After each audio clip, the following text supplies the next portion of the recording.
देखो, मुझे पता है तुम परेशान हो, मुझे पता है तुम स्ट्रेस्ड हो, मुझे पता है तुम टेंस्ड हो, ये सब सोच के कि कैसे बोर्ड्स और नीट की प्रिपरेशन साथ में की जाए। लेकिन इस वीडियो में हम लोग इसका सॉल्यूशन देखेंगे, इसका प्लान देखेंगे और सारे रिसोर्सेज जो मैंने यूज़ किए थे अपने टाइम पे, वो भी तुम्हें बता रहा हूँ इस वीडियो में। और सबसे मेन पार्ट जो इस वीडियो का रहेगा वो है एग्जीक्यूशन, जो कि कोई नहीं बताता है कि एक्चुअली एग्जीक्यूट कैसे करना है। अगर प्लान है मेरे पास तो उससे हम लोग एग्जीक्यूट कैसे करें, और इतना कम टाइम बच रहा है, बोर्ड्स में 1 महीना रह गया है और नीट आने में 3 महीना, तो उसमें कैसे वर्क करना है वो सब कुछ हम लोग इस वीडियो में डिस्कस कर रहे होंगे। तो चलो अपने नोट्स पे चलते हैं। सो इस वीडियो में हम लोग देख रहे होंगे कि how to manage board with NEET preparation, और उसमें भी सबसे main part which is the plan. Actually plan क्या रहेगा, कैसे कैसे करना है, स्ट्रैटेजी कि हम लोग का विजन क्या है और हम लोग किस चीज़ को एम कर रहे हैं वो, और साथ ही साथ एग्जीक्यूशन, यानी कि जो प्लान है हम लोग का उसको हम लोग एग्जीक्यूट कैसे करेंगे डेली बेसिस पे और कितने घंटे देने हैं पढ़ाई को, वो भी हम लोग देख रहे होंगे। उससे पहले, आगे बढ़ने से पहले, तो मैं अपना इंट्रोडक्शन दे देता हूँ कि एक्चुअली इस वीडियो की क्रेडिबिलिटी बढ़ जाए, क्योंकि कौन तुम्हें क्या ज्ञान दे रहा है और एक्चुअली वो उतना डिज़र्व करता भी है कि नहीं, तो वो भी तुम्हें पता होना चाहिए। So my name is Zaid Mumtaz, I am second year MBBS student at IGMS Patna. And इस वीडियो में उससे भी ज़्यादा इंपॉर्टेंट है बोर्ड्स के ऊपर, क्योंकि मेरे बोर्ड्स में ये स्कोर था मेरा, ये मेरी मार्कशीट है। अगर तुम इसका स्कोर ऐड करो तो टोटल आता है 500 में से 477, which is roughly around 96%. So I got 96 percentage in my CBSE boards, and साथ ही साथ नीट 2023 में मैंने 651 स्कोर किया आउट ऑफ 720, और अभी मैं IGIMS में हूँ। ये मेरे सिटी का one of the best college है। तो अब आगे बढ़ते हैं। अब कुछ पॉइंट्स हैं, कुछ क्वेश्चंस हैं जो जनरली हमारे दिमाग में रहते हैं इस टाइम पे जबकि बोर्ड्स में 1 महीना बच जाता है और नीट कुछ महीने के बाद होने वाला होता है। तो कुछ पॉइंट्स हैं, उसको एकदम क्लियर कर देते हैं। सबसे पहले, बोर्ड्स और नीट, ये डायलेमा रहता है हम लोग को कि एक्चुअली बोर्ड्स के ऊपर ध्यान दूँ या नीट के ऊपर ध्यान दूँ, और उस चक्कर में दोनों ही ख़राब हो जाते हैं। तो यहाँ पे एक चीज़ क्लियर रखो अपने दिमाग में, लॉजिकल थिंकिंग के साथ अगर चलते हैं हम लोग, तो एक चीज़ देखो कि नीट और इसके तरह जितने भी कॉम्पिटिटिव एग्ज़ाम हैं, जैसे कि CUET हो गया, JEE हो गया, तो वो सब का ट्रेंड अब बढ़ चुका है और कंपटीशन बहुत ज़्यादा हो गया है। 2019 के बाद से बोर्ड्स ने अपनी वैल्यू एक्चुअली लूज़ कर दी है, क्योंकि अब बोर्ड्स के मार्क्स पे generally most of the cases कोई एडमिशन मिल नहीं रहा है। ज़्यादातर सारे कॉम्पिटिटिव एग्ज़ाम निकाल के ही क्रैक करके आपको आगे बढ़ना होता है। तो बोर्ड्स अपनी वैल्यू लूज़ कर चुका है। लेकिन एक पॉइंट है जो कि है पेरेंट्स का और रिलेटिव्स का प्रेशर। इसमें आके लोग फंस जाते हैं कि एक्चुअली पेरेंट्स चाहते हैं कि हम लोग नीट भी अच्छा करें और साथ ही साथ बोर्ड्स में भी अच्छे स्कोर रहे हैं, और कहीं ना कहीं हमारे खुद की भी ख्वाहिश होती है कि अगर बोर्ड्स में 95 प्लस आ जाए तो क्या बुराई है। तो एक ये पॉइंट है, लॉजिकली कोई वैल्यू नहीं है, लेकिन दिखने के लिए और एस्थेटिकली वैल्यू इसकी बहुत ज़्यादा है। तो वो हम लोग एक डायलेमा में फंस जाते हैं। ये मैंने क्लियर कर दिया, अब तुम्हें जैसा सही लगे तुम उसके आगे प्रोसीड करो। दूसरा क्वेश्चन रहता है कि इज़ इट पॉसिबल, 1 महीने पहले स्टार्ट कर रहा हूँ मैं, वो भी बोर्ड्स की प्रिपरेशन, और नीट की प्रिपरेशन में पूरा टाइम लगा दिया मैंने अपना। देखो, पॉसिबल है, हो सकता है, मैंने किया है, 1 महीने पहले ही किया था, और पॉसिबल है। इवन 15 डेज पहले भी अगर स्टार्ट कर रहे हो तब भी पॉसिबल है। आगे दूसरा चीज़ है कि देखो, तुम पावरफुल हो, तुम्हें ये अपने ऊपर यकीन रखना होगा कि तुमसे हो जाएगा। बस थोड़ा बहुत मल्टीटास्किंग करना होगा। अगर तुम अभी कुछ MCQs बना रहे हो तो उसके साथ साथ मतलब आगे बढ़ के हो सकता है तुम्हें 1 घंटे के बाद ही फिर कुछ सब्जेक्टिव पढ़ना पड़ जाए, तुम्हें कुछ स्टोरीज पढ़नी पड़ जाए इंग्लिश की, तो मल्टीटास्किंग चाहिए होगी, लेकिन काम हो जाएगा। तो ये अपने ऊपर एक भरोसा रखना है कि हाँ, हम लोग अगर प्रिपरेशन करने जा रहे हैं तो होने वाला है। दूसरा, कि how much time will it take. देखो, ऑनेस्टली 1 मंथ इज़ इनफ, 1 महीना काफ़ी है। इवन अगर 15 डेज पहले भी तुम स्टार्ट कर रहे हो, ये वीडियो अगर तुम 15 दिन पहले देख रहे हो बोर्ड्स के, फिर भी हो सकता है, ठीक है। बस जो रिसोर्सेज बता रहा हूँ उस पर स्टिक करना और जल्दी जल्दी पढ़ के उसको हटाना। अगर अभी 1 महीना पहले 2 घंटा लग रहा है तो 15 दिन पहले 4 घंटा लगेगा, बस। अब आते हैं रिसोर्सेज पे कि रिसोर्सेज एक्चुअली मैंने क्या यूज़ किए थे, और सबसे इंपॉर्टेंट पार्ट यही होता है, क्योंकि एक्चुअली हम लोग हमेशा कंफ्यूज रहते हैं कि क्या पढ़ें बोर्ड्स के लिए और कैसे पढ़ें। तो देखो, सबसे मेन सब्जेक्ट जो है एक इंग्लिश, जो कि सबका कॉमन होगा और सब लोग एक्चुअली ऑप्ट किए ही होंगे। उसमें आता है, सबसे पहली किताब मैंने यूज़ की थी all in one English core, Arihant publication का है। कोई स्पॉन्सरशिप नहीं है, कुछ नहीं है, जो मैंने यूज़ की वही मैं बता रहा हूँ, और अभी भी मार्केट में यही बेस्ट चल रही है। ठीक है, ये वाली बुक है all in one English core class 12th की। इससे तुम्हारा ग्रामर और तुम्हारा लिटरेचर दोनों ही सॉल्व हो जाएगा। तुम्हें शायद वो फ्लेमिंग और ये सब टेक्स्ट बुक पढ़ने की ज़रूरत भी नहीं पड़ेगी, क्योंकि इसमें सबका डिस्क्रिप्शन दिया हुआ है और सारी स्टोरीज अच्छे से सिंपल लैंग्वेज में समझाई हुई है। ग्रामर भी, इससे तुम्हारा ग्रामर सेक्शन भी कंप्लीट हो जाएगा। तो ये वन स्टॉप सॉल्यूशन रहेगी। ठीक है, दूसरी चीज़ ये करने के बाद आता है प्रीवियस ईयर क्वेश्चंस लगा लो चैप्टर वाइज, जितने भी चैप्टर्स उसमें हैं उसके chapter wise previous year question लगाओ। और उसके लिए भी एक ऐसी बुक आती है मार्केट में, जो ये तो मेरे टाइम की पुरानी है लेकिन अब नई आ गई होगी इसकी एडिशन, सेम अरिहंत की है, chapter wise CBSE previous year question. ये अगर बना लो तो सारा चीज़ हो जाएगा तुम्हारा। सब कुछ इसमें दिया हुआ है टॉपिक वाइज और सारे प्रीवियस ईयर क्वेश्चन दिए हैं। और बोर्ड्स में एक चीज़ जान लो कि जितने भी क्वेश्चंस आते हैं ज़्यादातर क्वेश्चंस रिपीटेड होते हैं।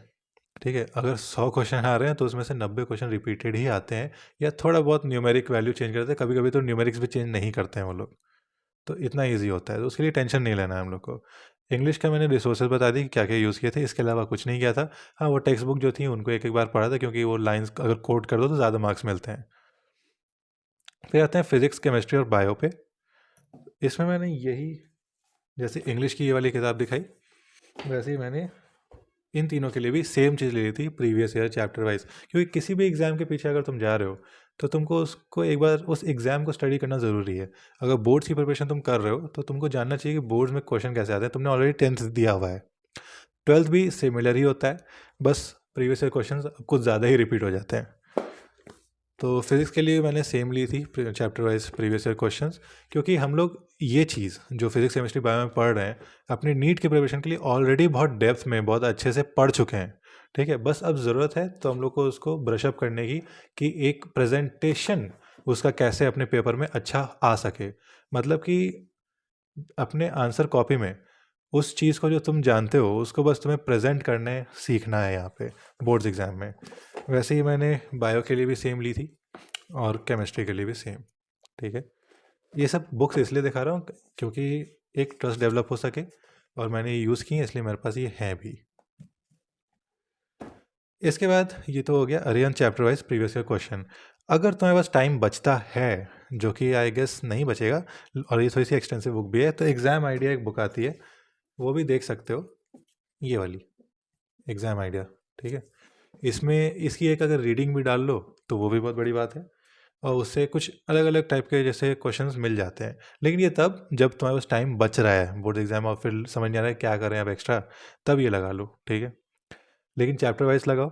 बाकी तुम्हारी नीट की प्रिपरेशन के लिए जो कोचिंग वाले करा रहे हैं ऑलरेडी, तो वो सब पढ़ के जाना ही है तुमको सारे चैप्टर्स।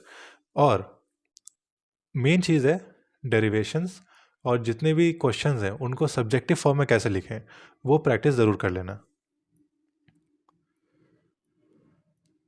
अब आगे बढ़ते हैं। फिर है टाइम मैनेजमेंट। देखो, टाइम मैनेजमेंट के लिए यहाँ पे मैं बोलूँगा कि हर दिन अब 1 महीने के लिए 1.5 घंटे से 2 घंटे अपने लॉक कर दो बोर्ड्स की प्रिपरेशन के लिए, क्योंकि अब 1 महीना बच रहा है, अब इतना तो इम्पोर्टेंस दे दो इसको। ठीक है, 1.5 घंटे से 2 घंटे काफ़ी है। अगर 15 दिन पहले स्टार्ट कर रहे हो तो इसी को डबल कर दो, यानी 3 घंटे से 4 घंटे काफ़ी है। ठीक है, बहुत ही ज़्यादा है, लेकिन इन 4 घंटे में डेडिकेटेड पढ़ाई सिर्फ बोर्ड्स की होगी, और एकदम उसमें घुस के पढ़ाई होगी, मतलब कि कोई डिस्ट्रैक्शन नहीं, कुछ नहीं। अब आगे बढ़ते हैं, एक एक्स्ट्रा सब्जेक्ट जो कि जनरली फिजिकल एजुकेशन ही रहता है मोस्ट ऑफ द लोगों का, मेरा भी यही था। तो उसके लिए मैंने एक बुक यूज़ की थी, ये वाली पतली सी बुक आती है, सरस्वती पब्लिकेशन है शायद, and health and physical education इसका नाम है। और ये तुम लोग भी फॉलो कर रहे होगे आई गेस, और बहुत पतली किताब है, बहुत जल्दी हो जाता है, और एक बार भी नहीं पढ़ो तब भी हो जाता है, तो इसके लिए उतना टेंशन नहीं लेना है। अब आते हैं मेन पार्ट, एग्जीक्यूशन पे, यानी कि हमारा अप्रोच क्या होना चाहिए। ठीक है, इंग्लिश को सुबह उठो, कोई भी स्टोरी उठाओ जो भी आ रहे हैं सिलेबस में, जो अब जो भी सिलेबस में है तुम्हारे, उसको 15 मिनट की रीडिंग डालो, डेली डालो। ठीक है, 15 मिनट में तुम एक चैप्टर भी ख़त्म कर सकते हो, 2 भी ख़त्म कर सकते हो, क्योंकि बहुत छोटे छोटे चैप्टर्स होते हैं, वो स्टोरीज़ तो हैं। और अगर दिल चाहे तो कुछ वीडियो देख लो जिससे पहले स्टोरी समझ आ जाए, फिर एक बार टेक्स्ट बुक पढ़ लो, काम ख़त्म। ठीक है, उतना इसको इंपॉर्टेंस नहीं देना है, बस स्टोरी समझ लेना है। और वो ऑल इन वन जो बुक है उससे उसकी समरी पढ़ लेनी है, और जितने भी क्वेश्चन उसमें दिए एक बार उसको रीड कर जाना है। क्वेश्चन सॉल्व करने मत बैठ जाना है यहाँ पे, क्योंकि टाइम बहुत वेस्ट होगा उसमें, क्योंकि नीट की तैयारी भी करनी है साथ साथ। तो यूज़ टेक्स्ट बुक। ठीक है, उसके बाद ऑल इन वन लगाया, और फिर हमने प्रीवियस ईयर क्वेश्चंस देख लिया। ठीक है, एक और अच्छा अप्रोच ये भी होता है कि पहले प्रीवियस ईयर क्वेश्चन देख लो, भले तुम्हें चैप्टर के बारे में कुछ नहीं पता हो, कोई स्टोरी नहीं आती हो, लेकिन मैंने पहले प्रीवियस ईयर क्वेश्चन देख लिया तो समझ गया कि अच्छा ये कुछ हैं कैरेक्टर्स, ये इंपॉर्टेंट टॉपिक्स हैं। और मैं फिर जब पढ़ रहा हूँ उस चैप्टर को, तो उस स्टोरी में उस पॉइंट पे थोड़ा सा एक्टिवली रिकॉल करूँ कि अच्छा ये पूछा गया था, तो यहाँ पे मुझे ध्यान देना है। तो ऐसे भी कर सकते हो। बाकी आते हैं सेकंड जो कि है फिज़िक्स केमिस्ट्री बायो। तो देखो, तुम इसकी प्रिपरेशन कर रहे हो ऑलरेडी, इतने दिन से कर रहे हो, इतने अच्छे से कर रहे हो, पूरा जी जान लगा के कर रहे हो, नीट के लिए तो कर ही रहे हो। ठीक है, तो वही प्रिपरेशन को यहाँ आपको बस प्रेजेंट करना है अपनी आंसर शीट में। मतलब कि जो आप लोग रफ में सॉल्व कर लेते हो, वही तुम्हें यहाँ पे अच्छे से दिखाना है कि मैंने कैसे सॉल्व किया। और एक चीज़ बहुत होती है कि डेरिवेशन पूछ देते हैं हम लोग, कि derive this formula, derive this case, ऐसे ऐसे करके। तो वो डेरिवेशंस भी आप एक बार अच्छे से देख लेना, जो भी आपके कोचिंग के नोट्स हैं, या फिर अपने से भी पढ़ रहे हो, अपने सेल्फ स्टडी कर रहे हो, जो बुक है उसमें सॉल्व एग्जाम्पल्स हैं, ये सब देख लेना पहले ही। और उसके बाद previous year questions boards wise देख लो। और जब तुम ये प्रीवियस ईयर क्वेश्चन सॉल्व कर रहे होगे, तब तुम्हें खुद रियलाइज़ होगा कि अगर 10 क्वेश्चन आ रहे हैं एक चैप्टर से, तो उसमें से 9 क्वेश्चन जो आ रहे हैं वो बार बार एक ही टॉपिक से पूछे जा रहे हैं। और वो टॉपिक्स तुम आइडेंटिफाई करो, पैटर्न रिकॉग्नाइज करो। सेम चीज़ जो नीट के लिए करते हैं हम लोग, पैटर्न रिकॉग्नाइज किया, उस क्वेश्चन उस टॉपिक से अच्छे से सारे जितने भी पॉइंट्स दिए हैं सब कुछ एकदम दिमाग में रख लिए, जाके एग्ज़ाम में प्रेजेंट करके आ गए। मार्क्स कहीं नहीं कटेंगे, बहुत आसानी से मार्क्स मिलते हैं बोर्ड्स में। फिर आता है फिज़िकल एजुकेशन। तो इसमें बुक तो मैंने बता दी, ये वाली। ठीक है, इसके साथ साथ सिलेबस को प्रिंट आउट करा लो, बोर्ड्स के सारे सब्जेक्ट करा लो। लेकिन फिजिकल एजुकेशन में तो और ज़्यादा इंपॉर्टेंट है, क्योंकि सिलेबस इसका चेंज होता रहता है थोड़ा बहुत, और एकदम लाइन बाय लाइन जो सिलेबस है वही पढ़ो सिर्फ। और इसमें टाइम वेस्ट मत करो अपना, क्योंकि बहुत आसान है और सबसे ज़्यादा नंबर तुम्हारे इसी में आएंगे। और अगर नहीं समझ आ रहा है तो जाकी सौदागर एक बहुत अच्छे एजुकेटर हैं यूट्यूब पे, इनकी वीडियोस भी तुम देख सकते हो। ठीक है, फ्री में अवेलेबल है, मैंने देखी थी। और 3 से 4 दिन में पूरा सिलेबस ख़त्म हो जाएगा तुम्हारा, इतना सिलेबस है ही नहीं फिजिकल एजुकेशन का। अब इतना कुछ करने के बाद जो भी तुम्हारा टाइम बच रहा है, बाकी का सारा टाइम अपनी नीट की प्रिपरेशन के लिए दो। नीट 2025 के प्रिपरेशन के लिए समर्पित कर दो उस टाइम को, कहीं टाइम वेस्ट मत करो। ठीक है, डेली का 2 से 3 घंटा लगाओ, जितना लग पा रहा है बोर्ड्स में लगाओ। और अभी भी पॉसिबिलिटी है, 1 महीना है, आराम से हो जाएगा। बस तुम्हें इंग्लिश और फिजिकल एजुकेशन ये एक्स्ट्रा सब्जेक्ट देखने हैं, और बाकी physics chemistry bio you already know. Confidence अपने अंदर बनाओ कि तुम्हें ऑलरेडी पता है, बस तुम्हें प्रेजेंट करने आना चाहिए। और प्रेजेंटेशन के लिए ये प्रीवियस ईयर क्वेश्चंस काफ़ी हैं, इसमें अच्छे से तुम्हें सब कुछ बताया हुआ है। कुछ 1-2 पेज के मैं तुम्हें शायद डिस्क्रिप्शन में लिंक भी दे दूँ, उसमें जाके तुम देख सकते हो। बहुत अच्छे से प्रेजेंटेशन बताया हुआ है, देखो। एक्सप्लेनेशन सेक्शन रहता है, मतलब पहले प्रीवियस ईयर क्वेश्चन ये दिए रहेंगे इसमें, और उसके बाद एक्सप्लेनेशन सेशन, मतलब एक सेक्शन रहता है जिसमें वो पूरा उसको अच्छे से उतना ही मार्क्स को कैसे डिस्क्राइब करना है, देखो एक एक पैराग्राफ में बताया हुआ है। तो ये बुक बहुत अच्छी है, ले लो। सेकेंड हैंड भी ले सकते हो कहीं ऑफलाइन जाके, या ऑनलाइन तो मिल ही जाएगी तुम्हें। बाकी एक एग्ज़ाम आइडिया बताई थी, ये भी देख सकते हो, लेकिन ये थोड़ी सी टफ साइड पे हो जाती है, जिसको सिर्फ बोर्ड्स ही का प्रिपरेशन करना रहता है। लेकिन एक रीडिंग भी डाल सकते हो, जो कुछ कुछ इंपॉर्टेंट पॉइंट्स एक्स्ट्रा मिल जाते हैं इसमें अच्छे से लिखने के लिए। तो मेनली मुझे ये बताना था कि अगर इतना चीज़ कर लेते हो तुम, तो ये देखो, ये मुझे एग्जाम्पल देना था अपना, क्योंकि मैंने बस इतना ही चीज़ किया और कुछ एक्स्ट्रा नहीं किया बोर्ड्स में। बोर्ड्स को नीट के साथ अगर करना है तो ये चीज़ करो, और इतने मार्क्स तुम्हारे बन जाएंगे। जैसे इंग्लिश में 92 थे, इतना करने में बन जाता है। ठीक है, फिज़िक्स में 98, ज़्यादा ही अच्छे थे, क्योंकि नीट की तैयारी कर रहा था और ऊपर से प्रीवियस ईयर क्वेश्चन ये सब बनाए हुए, तो आराम से जाके बना दिया। केमिस्ट्री में 94, बायोलॉजी में 93, और फिजिकल एजुकेशन में 100। टोटल 477 विच इज़ 96%, और at the same time NEET 2023 में 651। तो ये पॉसिबल है, कर सकते हैं। मेजर फोकस अपना रखो नीट की तैयारी पे, ठीक है, क्योंकि वही जो मेन है, एक्चुअली मैटर कर रहा है आजकल। लेकिन उसके साथ अगर थोड़ा सा टाइम दे के हमारा बोर्ड्स का प्रिपरेशन भी अच्छा हो जाता है तो क्यों नहीं कर लें हम लोग, क्योंकि तुम इंटेलिजेंट हो ऑलरेडी, उसको एक्चुअली यूज़ करो। And thank you for watching this video. दो चीज़ें और, कि जो ब्लूप्रिंट वीडियो है कि नीट की तैयारी अब किस पेस पे और अब कैसे उसको एग्जीक्यूट करना है और क्या करना है, तो वो ब्लूप्रिंट वीडियो अब कुछ दिन में ही आ जाएगा यूट्यूब चैनल पे, सेम यूट्यूब चैनल पे जो कि मेरे नाम से है। और एक better than one shot series मैंने स्टार्ट की है जो कि तुम्हें देखना चाहिए, क्योंकि ये वीडियो ज़्यादा लोग तक जाएगा, और जिन लोग को ये टारगेट कर रहा है ये वीडियो, उन लोग के लिए बहुत ज़रूरी है, क्योंकि अब टाइम कम बचा है और वन शॉट वीडियोस भी बहुत लंबे लंबे होते हैं, 8-8 घंटे के। मैंने एक अपने तरफ से ट्राई किया है कि उन वीडियोस में जो होता है उससे भी बेहतर कंटेंट दूं, और मैंने अपने तरीके से जो पढ़ा था और अपने टाइम पे जो मैंने 360 में से 360 बायो में लाने के लिए ट्रिक्स बनाई थी, जो सारे इंपॉर्टेंट क्वेश्चंस, सारे इंपॉर्टेंट पॉइंट्स नोट किए थे, वो सब उस वीडियो में मैं प्रोवाइड करूं, डिलीवर करूं, और सारे प्रीवियस ईयर क्वेश्चन सॉल्व करवा पाऊँ उसमें, एटलीस्ट 10 ईयर्स के तो करा ही दूँ। तो ये लेक्चर्स की पूरी एक प्लेलिस्ट मैंने बना रखी है अपने चैनल पे, तुम वो भी चेकआउट कर सकते हो। हाँ, अभी थोड़े से लेक्चर पॉज हो गए थे, लेकिन अब आने स्टार्ट हो जाएंगे। सो फिर मिलते हैं न्यू वीडियो में। Keep on progressing.